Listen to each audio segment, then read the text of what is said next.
¿Qué tal? ¿Cómo están? Muy buenas noches. Gracias por su sintonía. Soy Eduardo Arévalo y esto es Debate a las puertas de un nuevo fin de semana. Esta noche tenemos el gusto de conectarnos y poder entrevistar a Carlos Cañas Dinarte, investigador y autor salvadoreño, a quien le damos la más cordial bienvenida. Buenas noches, Carlos.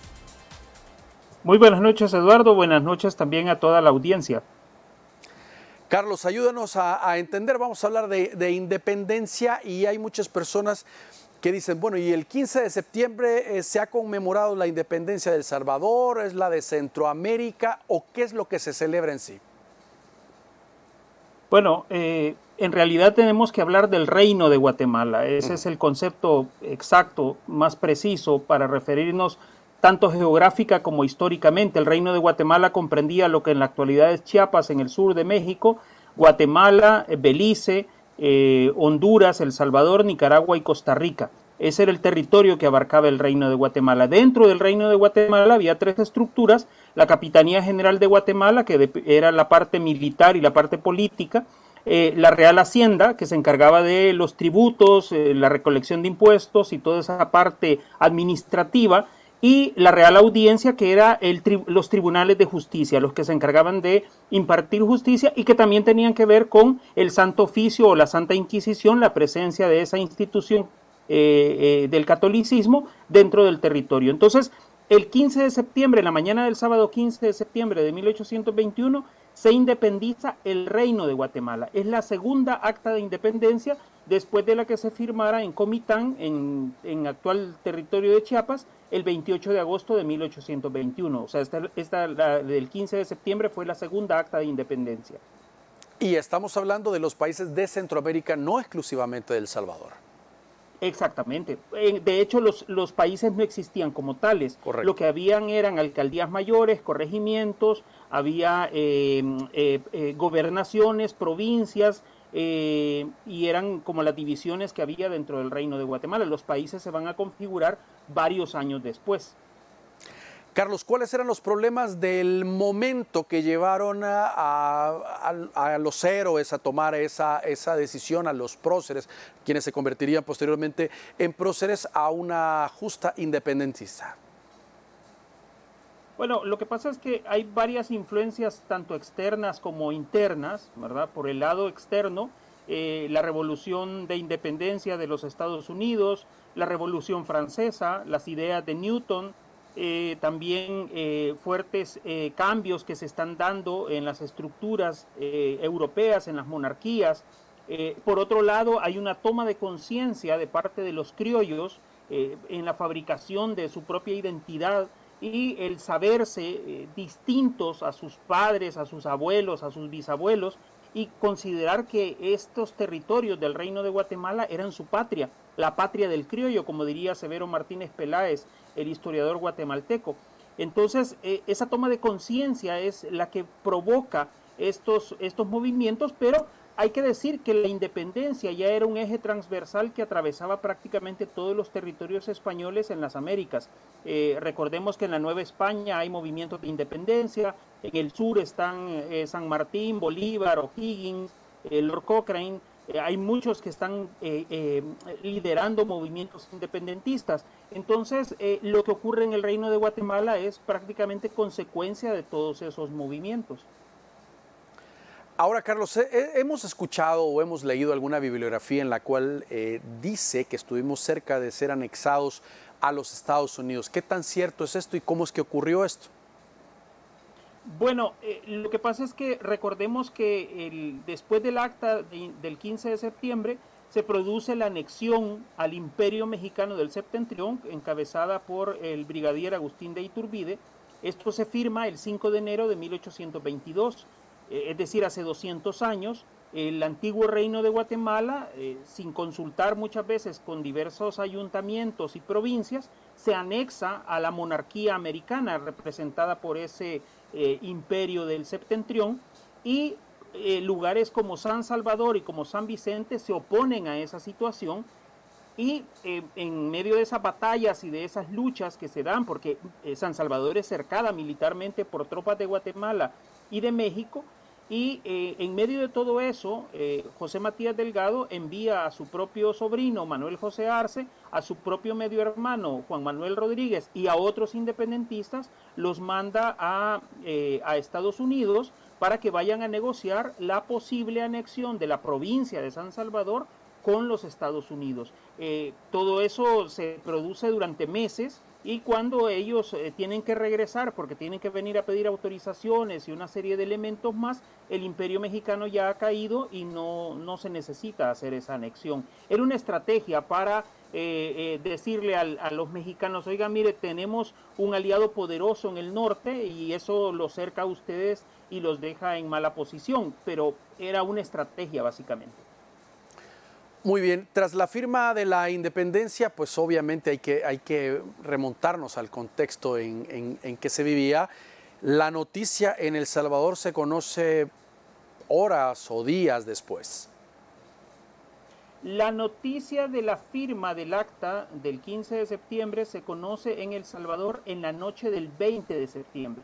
O sea, el correo a caballo, ¿verdad?, reventando caballos y haciendo postas, relevos y todo esto, llega en la noche del 20 a diferentes ayuntamientos, a Zacatecoluca, a Metapán, a San Salvador, y es así como en la mañana del 21 de septiembre de 1821, la ciudad de San Salvador se reúne en la actual plaza, en el ayuntamiento de San Salvador, el predio de relojeros al sur de la Plaza Libertad, y ahí se le jura fidelidad al acta de independencia y se desarrolla una ceremonia religiosa en la antigua iglesia parroquial, la actual iglesia del Rosario, en la zona oriental de la Plaza Libertad, y ahí se conmemora y se le jura fidelidad al acta de independencia y todo eso. La fidelidad va a durar muchos años porque recordemos que San Salvador es una de las que se oponen al Imperio Mexicano.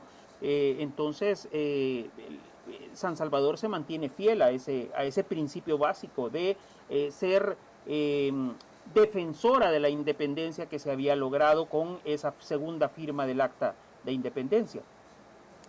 ¿Qué establece en sí, qué aspectos conlleva el acta de la independencia? Bueno, la redacta el abogado hondureño doctor José Cecilio del Valle. Él redacta el borrador de esa segunda acta de independencia, y básicamente lo que contiene es la separación del Reino de Guatemala de la corona española, y por otro lado la proclamación de independencia por parte de los 53 notables reunidos en la Nueva Guatemala de la Asunción, y además por otro lado está el principio de anexión a la monarquía americana, representada en ese momento por ese naciente imperio mexicano que se había desarrollado después de los pactos de Córdoba entre el último virrey de la Nueva España y el general Iturbide, para poder desarrollar ese nuevo imperio. Entonces, lo que hace, además, hay un elemento importante, y es que llama a los pueblos del Reino de Guatemala a que elijan diputados para poder establecer una primera asamblea constituyente de la que se va a llamar después la República Federal Centroamericana. Pero todo eso que está establecido en el acta se ve interrumpido por el Imperio Mexicano, por la anexión al Imperio Mexicano. O sea, básicamente va a tener que esperarse hasta el 1 de julio de 1823, cuando finalmente se logra reunir ese primer Congreso Constituyente de la República Federal Centroamericana. Es decir, en un inicio, Carlos, no era naciones de forma individual, sino una gran nación o aglutinado en esta federación. Por eso los diputados constituyentes regionales. Exactamente, no había el concepto de naciones, el concepto de entidades separadas no existía todavía. No quiere decir que la idea de independencia fuera monolítica. Había quienes apoyaban el seguir con España, había quienes solo querían separarse de Guatemala, había quienes solamente buscaban crear estados nacionales separados, había otros que decían que no, que era mejor crear una república federal. O sea, había independentistas de todos los colores, olores y sabores posibles. O sea, no era un concepto monolítico la independencia, se prestaba para muchas cosas, pero el que triunfa, el que se impone como criterio es la anexión a México. Hace 200 años el Reino de Guatemala, sin San Salvador y sin San Vicente, pasa a integrarse al imperio del septentrión, al imperio mexicano. ¿Y cuánto tiempo dura ese periodo, Carlos? Bueno, dura básicamente como un año, ¿verdad? Un año y tanto, un año y meses, porque ya para mayo de 1823 el imperio mexicano ha entrado en crisis y ha caído. Han terminado fusilando al emperador Iturbide y básicamente se disuelve el imperio mexicano, y es cuando el Reino de Guatemala toma la decisión de establecer la República Federal. Chiapas se separa, permanece más o menos 2 años sin pertenecer al Reino de Guatemala ni a México, pero finalmente se anexa a México, y el resto de las provincias, las alcaldías mayores, los corregimientos, empiezan a tomar como sus propios caminos, y es así como, por ejemplo, la alcaldía mayor de Sonsonate en 1823 toma la decisión de anexarse al territorio de la provincia más cercana que tiene, que es en este caso la de la intendencia o provincia de San Salvador, que era básicamente desde más o menos como desde Armenia hasta el Golfo de Fonseca. Era el resto del territorio. Sí, Sonsonate, que en ese entonces abarcaría los actuales departamentos de Aguachapán, Sonsonate y Santa Ana, si esa alcaldía mayor se hubiera anexado a Guatemala, la frontera estaría más o menos ahí por Armenia en la actualidad. O sea, nos tocaría entregar pasaportes y DUIs ahí por la zona de Armenia, ahí estaría la frontera en la actualidad. ¿Y tuvimos en alguna oportunidad, valga la redundancia, la oportunidad de ser más grandes en cuanto a territorio, o como tú dices, pudimos haber sido más chicos de lo que somos? No, de hecho, en mi canal de YouTube tengo un video un poquito largo donde explico bien eso. ¿Por qué El Salvador se quedó chiquito? Porque la gente siempre cree que nos robaron territorio. Al contrario, si nos hubiéramos quedado con el territorio colonial, seríamos más pequeños todavía en la actualidad, y nunca tuvimos ni salida al Atlántico, como mucha gente ha dicho y lo ha repetido y todo. En la actualidad, en Galerías Escalón, tengo una exposición de mapas antiguos donde se pueden ver claramente las evoluciones geográficas del territorio del Reino de Guatemala desde el siglo XVI hasta unos años antes de la independencia. Ahí hay un mapa de 1815 donde se puede ver claramente qué le correspondía a la alcaldía mayor de Sonsonate y qué le correspondía a la intendencia de San Salvador. Éramos un territorio bastante pequeño. Muy bien, tenemos que hacer una pausa esta noche conversando con Carlos Cañas Dinarte, investigador y autor salvadoreño. Ya volvemos.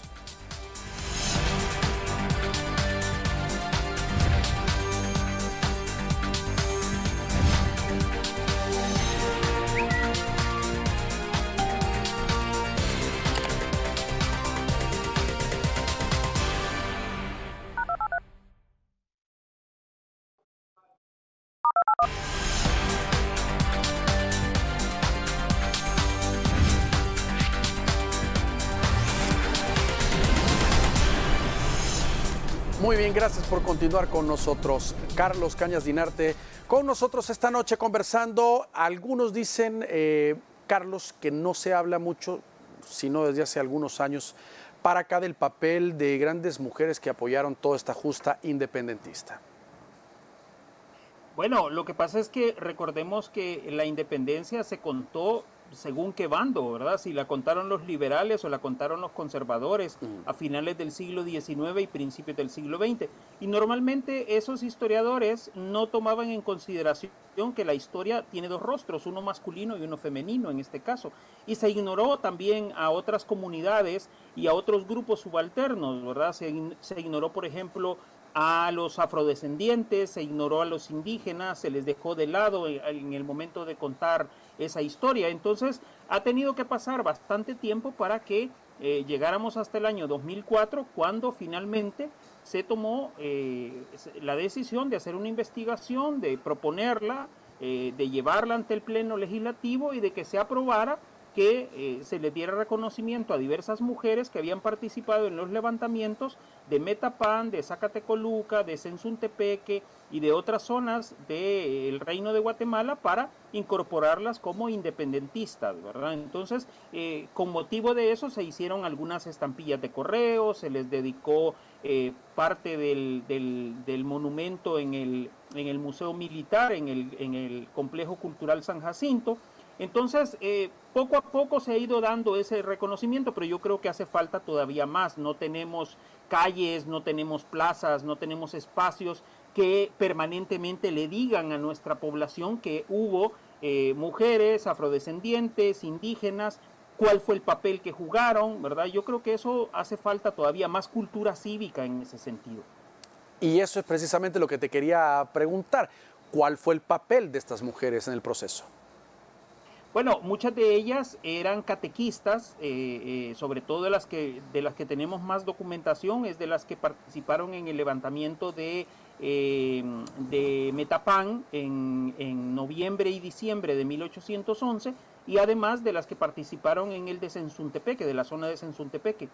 Eran catequistas, ¿verdad? Y básicamente transmitían las ideas independentistas a través de las enseñanzas de la catequesis. Recordemos que el 90%, más del 90% de la población en aquella época no sabía leer ni escribir, entonces mucho era transmisión oral, ¿verdad? Se daban la información vía oral, y estas personas, las mujeres sobre todo, los indígenas, los afrodescendientes, se involucraron porque les transmitieron que en algún momento, así como había ocurrido en Francia o en Estados Unidos, esas comunidades y esos grupos subalternos podrían eventualmente acceder a la ciudadanía, ser ciudadanos del nuevo territorio independizado.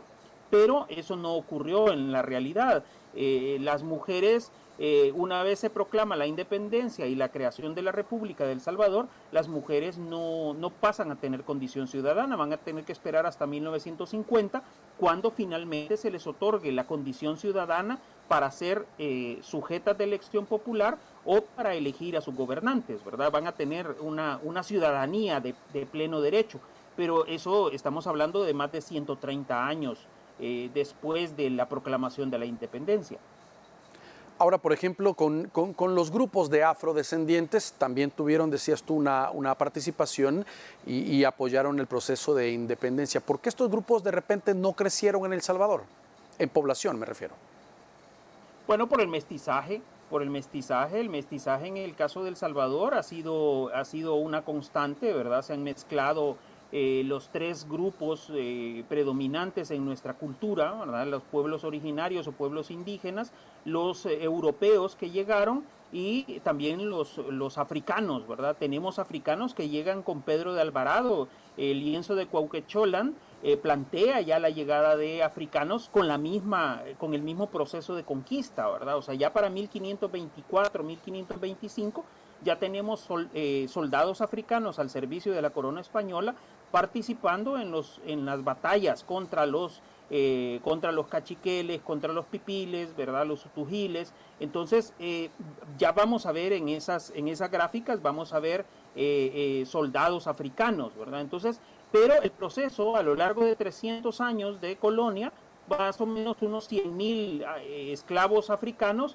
se mezclaron con el resto de la población, y eso no quiere decir que no estén ahí. Nosotros tenemos población originaria, afrodescendiente, ¿verdad? Que ha estado ahí por siempre. Lo que pasa es que no los vemos como ocurre en otros lugares, ¿verdad? En la costa norte de Honduras, o en Nicaragua, o en Panamá, o en Costa Rica, ¿verdad? No tenemos una población africana como más evidente, ¿verdad? Para decirlo de esa manera. Pero en el caso de El Salvador sí tenemos rasgos, incluso culturales, rasgos físicos, que nos permiten evidenciar que ahí hubo presencia africana significativa.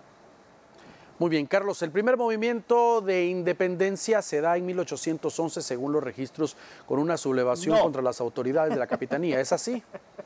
¿No? No. Okay. El primer movimiento de independencia en el Reino de Guatemala se da en junio de 1810 en la zona de lo que en la actualidad es San Alejo, en el departamento de La Unión. Ahí se levanta un movimiento que posiblemente haya sido un motín, ¿verdad? Pero es el primer movimiento que tiene algún atisbo, alguna alguna señal de una insurrección independentista. La aplasta militarmente la zona de San Miguel, envían tropas a esa área y lo aplastan, y sus responsables son condenados a cárcel y a torturas en el castillo de Omoa, en Honduras, y también en las cárceles que en aquella época existían y que en la actualidad son la alcaldía municipal de la ciudad de San Miguel. Pero ese fue realmente el primerísimo grito de independencia, si lo quisiéramos llamar con una manera más convencional. Muy bien, qué interesante. En la zona de la Unión, dices. Exactamente, ahí en esa zona era el extremo oriental de la provincia de San Miguel, pero San Miguel en esa época era un territorio muy grande, muy enorme, ¿verdad? Abarcaba prácticamente todos los territorios ultralempinos, más allá del río Lempa, pero ahí es donde se produce ese primer movimiento. Luego vendrá el de San Salvador, el conocido del 5 de noviembre de 1811, que va a abarcar durante 30 días San Salvador como provincia y como ciudad. Va a ser independiente y va a tener sus propias autoridades y va a estar en rebeldía con el resto de autoridades del Reino de Guatemala. Y en apoyo a ese movimiento es cuando surgen los levantamientos en Metapán, en Zacatecoluca, en San Vicente, en Sensuntepeque y en otras localidades que se manifiestan en apoyo a esa rebelión independentista. Después vamos a tener la de enero de 1814 en San Salvador, que esa sí va a ser bastante fuerte, ¿verdad? Va a ser bastante fuerte, y es cuando encarcelan a la mayoría de los independentistas durante 5 años, los liberan hasta 1819. Carlos, el acta de la independencia pues, se firma en Guatemala, una copia llega a El Salvador y se encuentra todavía en la Asamblea Legislativa. No llega una copia, llegaron varias copias a diferentes ayuntamientos, Zacatecoluca, San Vicente, Metapán, Santa Ana, San Salvador, llegaron a los principales ayuntamientos copias del acta, pero la mayor parte de esas, la totalidad, se perdieron en diferentes momentos. Los archivos fueron destruidos por terremotos, por incendios, por inundaciones, y no se conserva ninguna de las copias. En Centroamérica solo hay 2 copias del acta en Costa Rica, en manos privadas, las de Costa Rica, y una en Ciudad de Guatemala, que es la original, que permaneció perdida hasta 1934, cuando la encontró el bibliotecario del Archivo General de Centroamérica, el señor Pardo. Él encontró esa copia, esa original del Acta de Independencia, y hace unos cuantos años, se descubrió que estaban robando páginas de ese documento y le habían arrancado la portada, ¿verdad? Y la habían vendido esa, por eso ahora está bajo una caja fuerte y en una serie de medidas de seguridad, pero nosotros no tenemos un acta original de esa época, no tenemos, son reproducciones las que tenemos nosotros. ¿Qué es lo que ocurre después de la firma de la independencia? ¿Qué cambios empiezan a dar exactamente en los países? Lo que nos contabas, la búsqueda de conformar la confederación.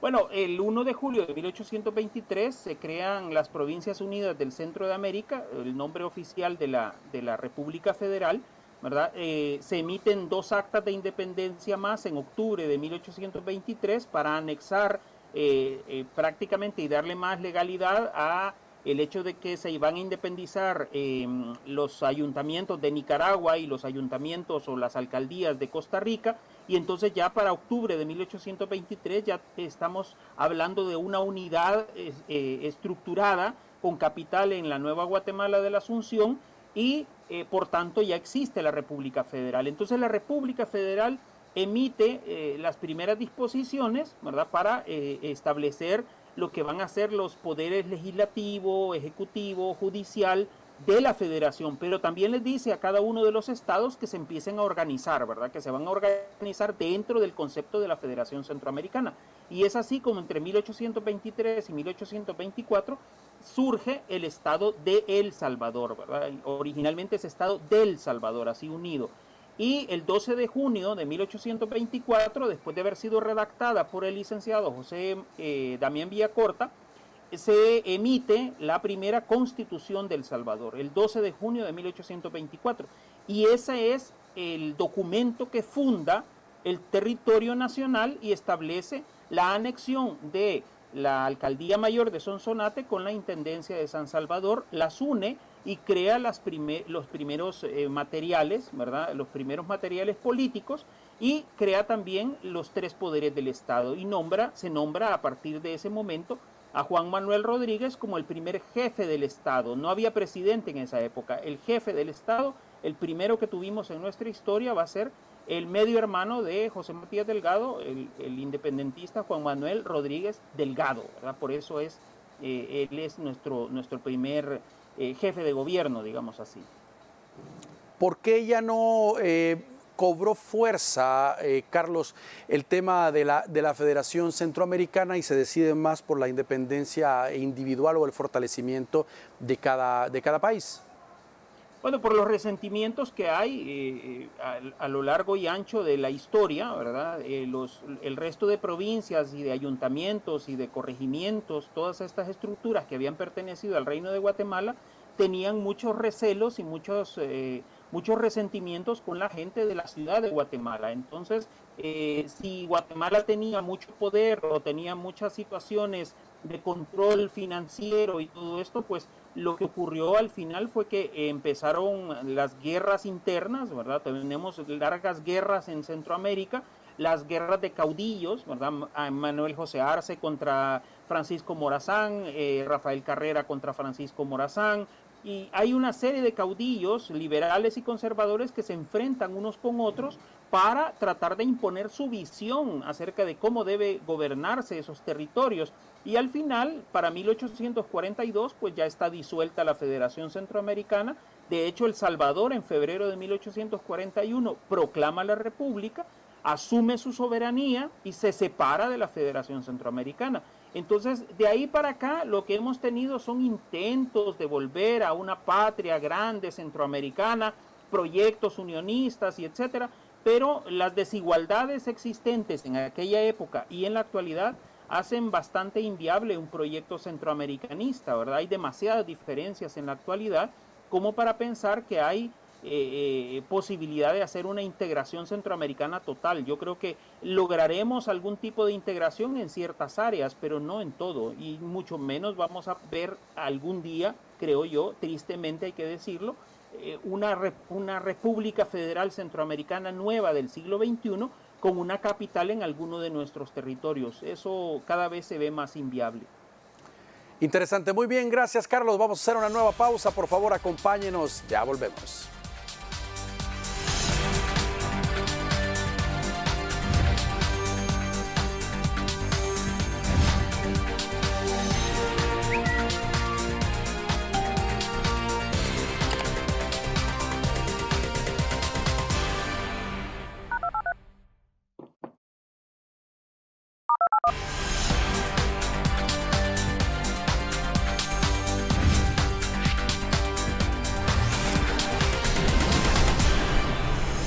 Muy bien, gracias por continuar con nosotros. Carlos Cañas Dinarte con nosotros.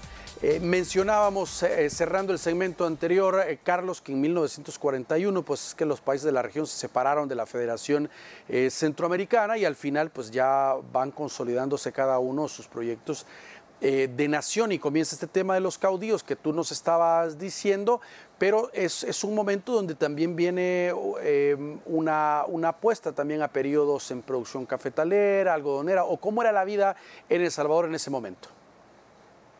Bueno, en 1841 se crea la República de El Salvador, pero ya otros territorios se habían estado separando de la Federación en 1838, 39, 40, ¿verdad?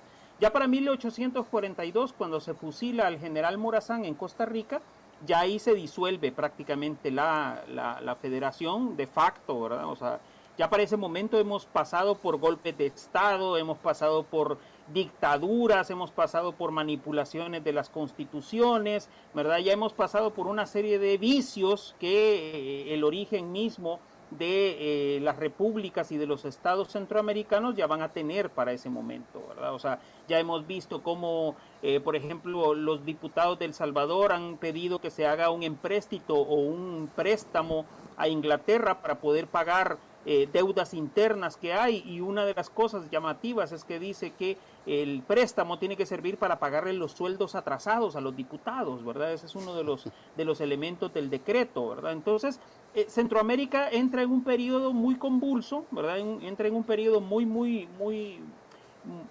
violento, sobre todo, ¿verdad?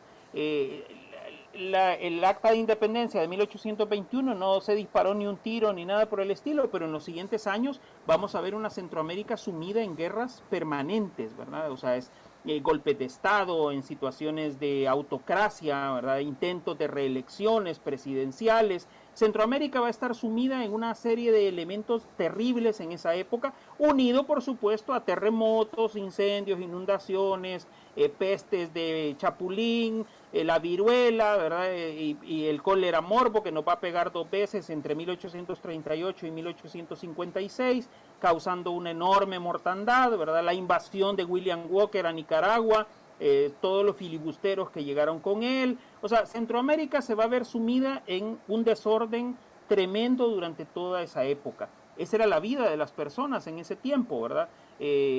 Muchas veces ahora nosotros tenemos edades muy largas en la existencia, pero la mayoría de la gente en Centroamérica en esa época, los niños no llegaban a veces ni a los 5 años de edad, y la mayoría de los adultos llegaban ahí a lo que le llamaban la edad de Cristo, ¿verdad? Esa edad de 33 años. Si pasaban de los 33 años ya eran ancianos, ¿verdad? Ya eran gente muy longeva. Eso era casi medieval, ¿verdad? O sea, las enfermedades estaban a la orden del día. Cualquier cosa podía matar a las personas. Por ejemplo, no existía el lavado de manos, todavía no existía el lavado de manos, no existían grandes campañas de vacunación, por ejemplo. Entonces una viruela podía matar a una persona, o un parto, por ejemplo, una mujer podía fallecer de parto por fiebre puerperal, y era lo más común en aquella época, ¿verdad? O sea, tristemente hay que decirlo, la población era bastante, pero porque las familias tenían muchos hijos, para evitar justamente el número de fallecimientos de los más pequeños, ¿verdad? Entonces tenían que tener otros hijos que los sustituyeran a esos que morían.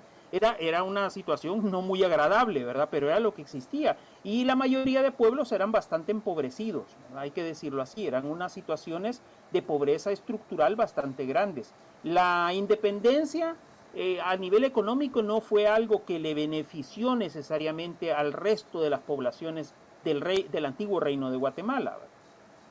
¿En qué periodo más o menos todas estas convulsiones empiezan a estabilizarse a nivel de El Salvador?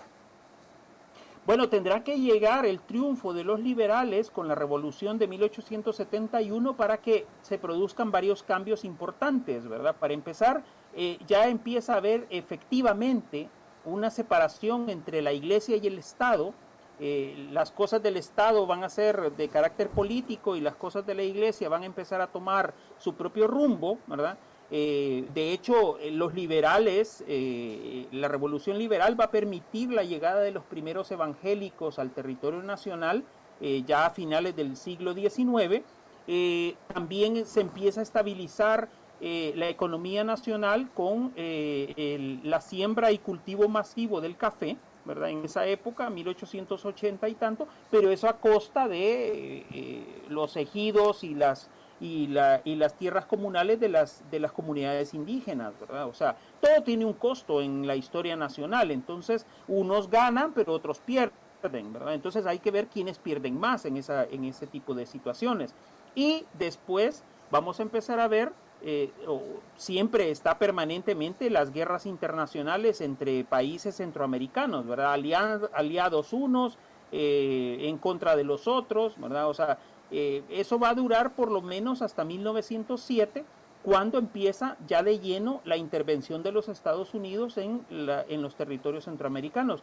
De hecho, entre 1907 y 1922, Estados Unidos y México convocan a varias reuniones en el Golfo de Fonseca y en Washington, D.C., para firmar tratados que eviten las guerras centroamericanas y que eviten que los países fomenten, por ejemplo, los golpes de Estado, ¿verdad? O sea, que no estén en contra unos de otros, ¿no? Entonces, eso, por ejemplo, va a hacer que cuando el general Hernández Martínez da su golpe de Estado en 1931, pasen 3 años antes de que lo reconozca algún gobierno, que va a ser el de Costa Rica, ¿verdad? O sea, los gobiernos centroamericanos se vieron sumidos en esa geopolítica internacional donde los Estados Unidos y México dictaban lo que tenía que ocurrir al interior de nuestros territorios, ¿verdad? O sea, y era necesario porque si no nos seguíamos matando en el resto de la región centroamericana. Carlos, tú mencionas a los liberales cuando llegan con otro tipo de pensamiento. Claro, hay que ponernos en el contexto de esa época. ¿Qué significaba ser liberal o con ese tipo de visiones que ellos tenían? Bueno, Gabriel García Márquez dice una cosa que a mí me parece genial, ¿verdad? Y es que los liberales y los conservadores, la única diferencia que tenían era que unos iban a misa de 5 y otros a misa de 8, ¿verdad? O sea, era básicamente lo que existía. En realidad no, los liberales tenían un pensamiento justamente más liberal, ¿verdad? En cuanto a la forma de administrar la sociedad y la forma de administrar los territorios. De hecho, son los que establecen, por ejemplo, el matrimonio civil, los cementerios civiles, porque antes dependían de la iglesia, establecen las partidas de nacimiento, los registros o archivos civiles, ¿verdad? Establecen nuevos tributos, fundan carreras científicas en la Universidad de El Salvador, promueven, por ejemplo, la astronomía, el estudio permiten que las mujeres vayan a la Universidad de El Salvador, de donde sale la doctora Antonia Navarro Hueso el 20 de septiembre de 1889, se gradúa como la primera ingeniera en toda Iberoamérica, ¿verdad? O sea, una chica de 19 años de edad que defiende una tesis sobre un tema astronómico, ¿verdad? O sea, los liberales están tratando de impulsar muchos proyectos de la mano, por supuesto, de sus grandes aliados que van a ser en este caso los masones, ¿verdad? O sea, los liberales están muy vinculados con la visión masónica de esa época. Entonces, por otro lado, permiten la educación privada en el país, ¿verdad? Permiten que se abran más centros privados de educación en el país, un poco para quitar la predominancia de la educación católica, ¿verdad? Que había sido muy marcada hasta esa época. Entonces, y también, obviamente, promueven la internacionalización de la economía, ¿verdad? Abren los puertos, abren las cadenas de producción y permiten también la llegada de tecnologías nuevas, ¿verdad? O sea, traen el ferrocarril, el teléfono, el telégrafo, ¿verdad? Son introducidas durante esos periodos liberales. Ahora, tú hablaste en este periodo también se empieza la producción de café en nuestro país, no en propio, sino también pues en algunos casos de tierras que eran de los pueblos originarios. La pregunta es, ¿en qué periodo es que comienza esa comercialización o ese auge del café? Me imagino comenzando quizás a exportar, los primeros inicios de la exportación a nivel regional o abastecer un consumo local. Bueno, antes, en la época colonial, había sido el auge del cacao, del bálsamo, ¿verdad? Después del añil. Y ya para 1846 empieza a haber un despegue del cultivo del café, pero el café en el actual territorio salvadoreño ya se conocía en la antigua alcaldía mayor de Sonsonate desde 1760 y tanto, ¿verdad? O sea, ya para 1762 hay un registro documental que permite decir en Sonsonate se consumía café como una alternativa al chocolate. Pero va a ser hasta después de la revolución de 1871 cuando ya el café empieza a despegar y con las leyes de 1882 y 1884 el café despega por completo y durante los siguientes 70 años va a ser el grano de oro de la República, ¿verdad? Va a traer comunidades inglesas, alemanas, suizas, van a abrirse los bancos privados, se va a emitir dinero en billetes y monedas de carácter privado, se va a financiar una serie de obra pública, ¿verdad? Se va a poner a disposición del café los puertos de la República, el ferrocarril, ¿verdad? Se va a traer la radio, El Salvador va a ser el primer país centroamericano en tener una radiodifusora, ¿verdad? O sea, se van a crear, gracias al café, se crean y se importan muchos elementos de tecnología, pero también se crean muchas instituciones de carácter público y privado para atender a esa comunidad que va a ir creciendo de la mano del grano de oro, ¿verdad? Hasta que finalmente, después de la guerra y en los últimos 20 años, el café entra en un declive enorme y pues prácticamente hemos perdido casi todo nuestro parque cafetero hasta llegar a tenerlo casi en mínimos. O sea, pero el grano de oro se convirtió en la base de un sistema económico bastante medieval, digamos así, pero funcionaba, ¿verdad? Funcionaban. Las fincas las fincas tenían sus propias fichas con las cuales pagaban los jornales, ¿verdad? Ni siquiera tenían dinero propio, sino que tenían sus fichas de metales viles con las cuales se iba a comprar a la tienda de raya, ¿verdad? O sea, era un sistema perfectamente autárquico. El trabajador recogía el grano de oro y le pagaban con las fichas de finca, ¿verdad? Muy bien, vamos a hacer la última pausa del programa, ya regresamos.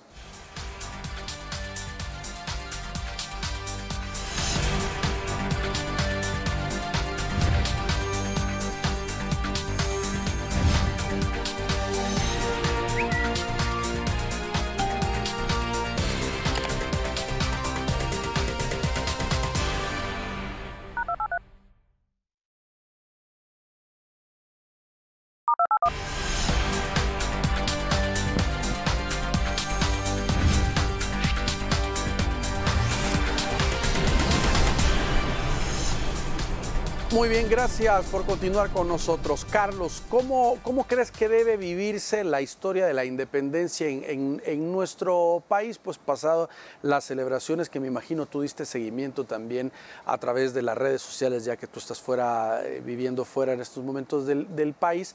¿Cómo crees que debe de vivirse estos periodos? Yo creo que hay que vivirlo de manera crítica. Yo creo que el tema de independencia es un tema que hay que situarlo históricamente, ¿verdad? Es un tema, en la actualidad, ningún país del mundo puede decir que es independiente. Somos interdependientes. El mundo entero depende de alguien tarde o temprano, ¿verdad? La Unión Europea depende del gas ruso, Rusia depende de China y de otros territorios para poder producir muchas de las cosas que necesita. China depende de otros proveedores del mundo entero, toma sus propias decisiones, sí, pero también está limitada por un sistema internacional de leyes, tratados, acuerdos que forman parte de lo que China ha firmado, ¿verdad? O Rusia o la Unión Europea, ¿verdad? O sea, son territorios soberanos e independientes, pero con limitaciones, ¿verdad? No vivimos un absolutismo como ocurría en los reinados del siglo XV, siglo XVI, XVII, ¿verdad? Eso no existe en la actualidad. Entonces, yo creo que hay que situar las cosas históricamente, ¿verdad? O sea, la independencia es un proceso con unos años y unos actores y unas actrices determinadas, pero eso a lo largo, ya en 200 años después, lo que tenemos es un desarrollo republicano, ¿verdad? Ese desarrollo republicano hay que verlo de manera crítica, ¿verdad? Hay que examinar las virtudes, pero también los grandes errores que se han cometido en estos 201 años de ser un Estado, ¿verdad? Y de tener una separación política de España, de México y de cualquier otro territorio del mundo. La independencia no es simplemente proclamar que tenemos una moneda o que tenemos un territorio, ¿verdad? O sea, si vamos a hablar de independencia y soberanía, por ejemplo, podríamos alegar que hay partes del territorio nacional que están ocupadas por fuerzas extranjeras, como es el caso del Islot Conejo, ¿verdad? O sea, dependerá también, somos soberanos y somos independientes, sí, pero tenemos 3 millones de salvadoreños que vivimos fuera, ¿verdad? O sea, somos pueblo salvadoreño también, ¿verdad? No hemos perdido nuestra condición de ser ciudadanos salvadoreños porque la Constitución no dice que al salir del territorio nacional perdemos esa condición. Es decir, yo creo que la independencia hay que verla de manera crítica y sobre todo situarla con los términos precisos, ¿verdad? No hay una independencia verdadera o una independencia ficticia. Podemos hablar ideológicamente de eso, ¿verdad? O sea, podemos decir que los independentistas eran añileros y eran explotadores y todo lo demás. Sí, pero desde el punto de vista histórico y desde el punto de vista cultural, eso hay que situarlo en su época. No es, la historia no es para hacer un chicle, ¿verdad? No es para, esto me conviene y lo pego por aquí, y esto no me conviene y lo elimino, ¿verdad? O sea, la historia es para conocerla de manera crítica. Y yo creo que en ese sentido, septiembre se presta siempre a conocer cada vez más acerca de nuestra historia y verla con ojos más críticos, ¿verdad? O sea, necesitamos una población que esté más preocupada permanentemente por averiguar más sobre su historia y para aprender a no cometer los mismos errores que ya vinimos cometiendo durante 200 años. Y eso pasa también, Carlos, por el apoyo que se pueda dar a estos temas, no solo en el mes de septiembre, sino durante todo el año en los salones de clase, enseñando la historia, explicando y sobre todo los contextos de por qué se daban toda esta situación y otras en la parte más visual, digamos, de la celebración, que de repente que las cachiporristas no, que las cachiporristas sí, que bandas de paz, que bandas de guerra, y ese tipo de cambios que no sé qué tanto puedan confundir a nuevas generaciones. Lo que pasa es que hemos reducido las cosas a la semántica, ¿verdad? O sea, en el caso por ejemplo, la gente no se cuestiona por qué siempre los desfiles tienen que tener carácter militar, ¿verdad? Si los militares no tuvieron mayor importancia en el proceso de la independencia, el papel de los militares va a venir un par de años después, cuando ya luchen contra el imperio mexicano, ¿verdad? O sea, iban a tener ya, y ni siquiera había militares profesionales en esa época. Manuel José Arce no era un general que hubiera ido a una academia militar y se hubiera formado y todo, no, eran militares de batalla, ¿verdad? De los que alcanzaban los galones en los territorios de batalla. Entonces, yo creo que es importante ser crítico con respecto a todo eso. Tenemos que enseñarnos más la historia de nuestras mujeres, por ejemplo, ¿no? O sea, el año que viene, por ejemplo, en 1923, las mujeres se cortan el pelo por primera vez y ahora nos parece una cosa de todos los días, pero en aquella época no lo era, por ejemplo, era un acto de rebeldía cortarse el pelo en San Salvador, en Santa Ana, en San Miguel, ¿verdad? Era un acto de rebeldía contra el sistema, ¿verdad? Entonces, dentro de la historia femenina salvadoreña, eso es un acto muy importante, ¿verdad? Pero necesitamos contarnos esa historia de las mujeres salvadoreñas, necesitamos contarnos la historia de los grupos afrodescendientes, necesitamos contar la historia, no solo la parte arqueológica, la historia de nuestras comunidades originarias, ¿verdad? Necesitamos contarnos la historia de nuestras poblaciones, cómo surgieron nuestras poblaciones, quiénes las fundaron, por qué son como son, ¿verdad? Qué tradiciones tienen, etcétera, etcétera. O sea, las veces que se han movido esas poblaciones que no han estado siempre en el mismo lugar, ¿verdad? O sea, entonces yo creo que hay mucha riqueza en nuestra historia como para solamente creernos una versión, ¿verdad? O sea, tenemos muchas cosas, hay historia local, hay historia regional, departamental, nacional, regional centroamericana, ¿verdad? La conexión que tenemos con el resto del mundo, ¿qué parte juega El Salvador en la historia global, por ejemplo, ¿no? La historia de la ciencia, la historia económica, la historia política, o sea, tenemos una diversidad de temas que yo creo que valdría la pena escudriñar mucho más y sobre todo enseñárnosla todo el tiempo a través de los medios de comunicación, de las escuelas, de las universidades, de los centros religiosos, ¿verdad? Valdría la pena tener toda esa información. Y sobre la celebración misma, también se vio la gente, pues cómo salió, Carlos.